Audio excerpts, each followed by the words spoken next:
Hello friends, good morning. आज के इस वीडियो में बात करते हैं एक बेहतरीन होम्योपैथिक मेडिसिन लिसिथिनम की।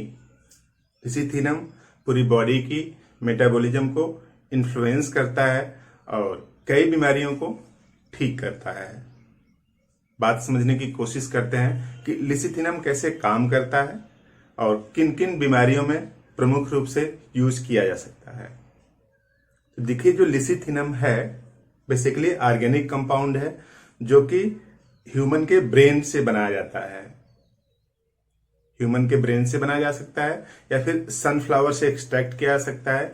फिर एग का जो योक होता है उससे भी एक्सट्रैक्ट किया जा सकता है, निकाला जा सकता है।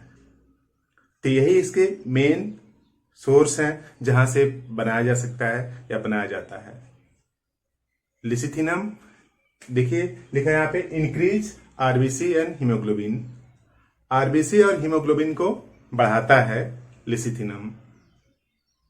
अब आप समझ सकते हैं कि अगर आरबीसी और हीमोग्लोबिन बढ़ रहा है तो इसका मतलब कई बीमारियों में काम कर सकता है। आरबीसी और हीमोग्लोबिन जिनको कम हो जाती है उस कंडीशन को क्या बोलते हैं? एनीमिया। ठीक है। अब एनीमिया में आरबीसी और हीमोग्लोबिन कम होने का मतलब क्या होता है कि पूरी बॉडी में ऑक्सीजन सप्लाई कम।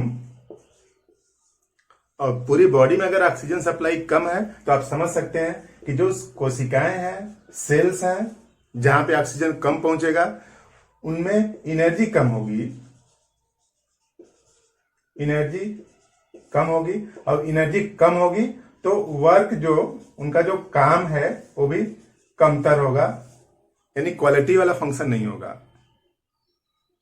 तो इस तरह से आप पूरी बात समझ सकते हैं कि आरबीसी और हीमोग्लोबिन का शरीर में कम हो जाने से क्या इंपैक्ट पड़ता होगा।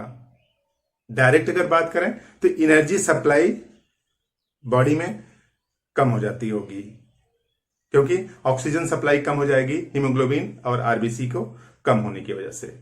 तो खास बात, कई लोगों के ब्लड रिपोर्ट में आप देखते हैं हीमोग्लोबिन और आरबीसी दोनों संख्या में आरबीसी कम होती है और परसेंटेज में हीमोग्लोबिन कम होता है। तो इनको बैलेंस करने के लिए लिसिथिनम का आप यूज कर सकते हैं। यूज आती है लिसिथिनम। अब जो लिसिथिनम होता है ये सिमिलर होता है, यानी इसका जो स्ट्रक्चर है, जो बनावट है, सिमिलर है, एस्ट्रोजन के सिमिलर है।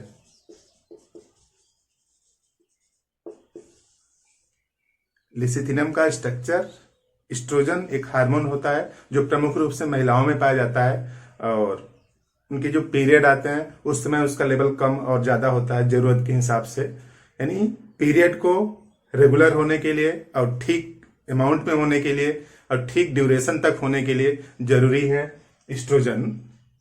तो ये जो लिसिथिनम है इसका स्ट्रक्चर एस्ट्रोजन के सिमिलर है, यानी आसानी से कन्वर्ट हो जाता है एस्ट्रोजन में।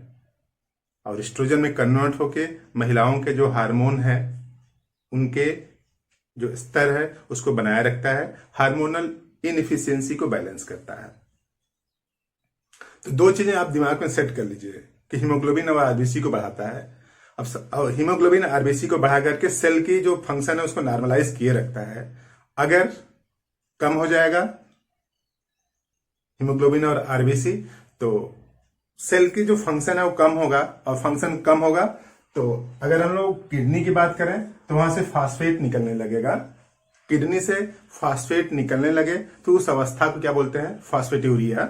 नॉर्मल कंडीशन में फास्फेट निकलता नहीं क्योंकि बॉडी का वो इंटीग्रल कंपोनेंट है, बॉडी के लिए जरूरी पार्ट है। लेकिन अगर फास्फेट बाहर निकल रहा है यानी ये जो किडनी है उसके अंदर की जो कोशिकाएं हैं वो ठीक से काम नहीं कर रही हैं। जो किडनी है उसके अंदर की जो कोशिकाएं हैं, जो सेल्स हैं, वो ठीक से काम नहीं कर रही हैं, यानी उनका ग्रोथ एंड रिपेयर नहीं हो रहा ठीक से। और ग्रोथ और रिपेयर नहीं होगा ठीक से तो कई फैक्टर हैं ग्रोथ और रिपेयर को बैलेंस करने के लिए। उसमें एक फैक्टर है ऑक्सीजन की उपस्थिति, एनर्जी की उपस्थिति। तो ऑक्सीजन और एनर्जी को बैलेंस करके उनमें ग्रोथ और रिपेयर को बैलेंस करेगा और ग्रोथ और रिपेयर को बैलेंस करके जो फास्फेट्यूरिया कंडीशन है, यानी जो फास्फेट निकल रहा है उसको रेगुलराइज करेगा, नॉर्मलाइज करेगा, फास्फेट नहीं निकलने देगा।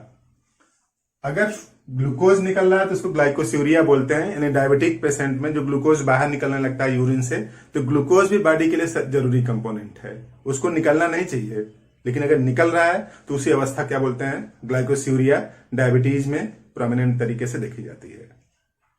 और एल्ब्यूमिनेरिया, एल्ब्यूमिन निकल रहा है प्रोटीन, तो एल्ब्यूमिनेरिया वाली कंडीशन में भी इसको यूज किया जा सकता है। तो ये तीनों देखा जाए तो डायरेक्टली जुड़ी हुई है किससे, किडनी से, किडनी की कोशिकाओं के इनफिल्ट्रेशन से, फिल्ट्रेशन से। तो इन तीन अवस्थाओं में, यानी फास्फेट्यूरिया हो, चाहे ग्लाइकोस्यूरिया हो, चाहे एल्ब्यूमिनेरिया हो, इसको लिसिथिनम ठीक कर सकती है, करती है। देखिए होम्योपैथी में कई दवाएं हैं, हम बोलते हैं ठीक कर सकती है, इसका मतलब आपको इंडिकेशन मिलेगा तभी ठीक होगा, अदरवाइज दूसरी दवाएं हैं ना, तो आप इसका यूज कर सकते हैं इन तीन अवस्थाओं को कंट्रोल करने के लिए।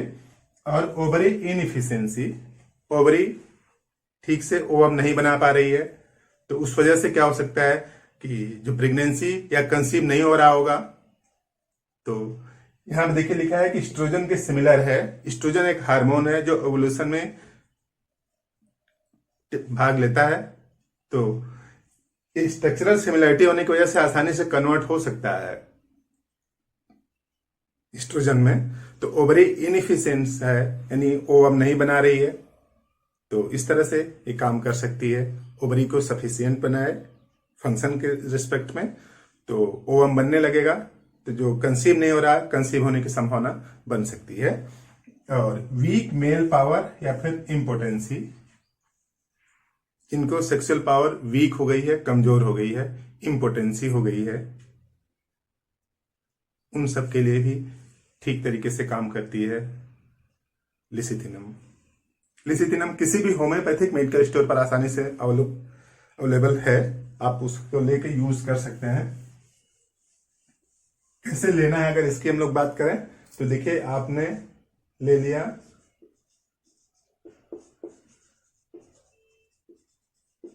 3x पावर के आप ले लीजिए। अगर टेबलेट बड़ा है तो 2 टेबलेट यूज करिए, अगर टेबलेट छोटा है तो 4 टेबलेट यूज करिए, यानी 4 टेबलेट जीभ पर 3 टाइम, इसको जीभ पर रख के चूसना है। तो अगर ऐसी समस्या है तो इन सब में आपको निजात मिल सकती है।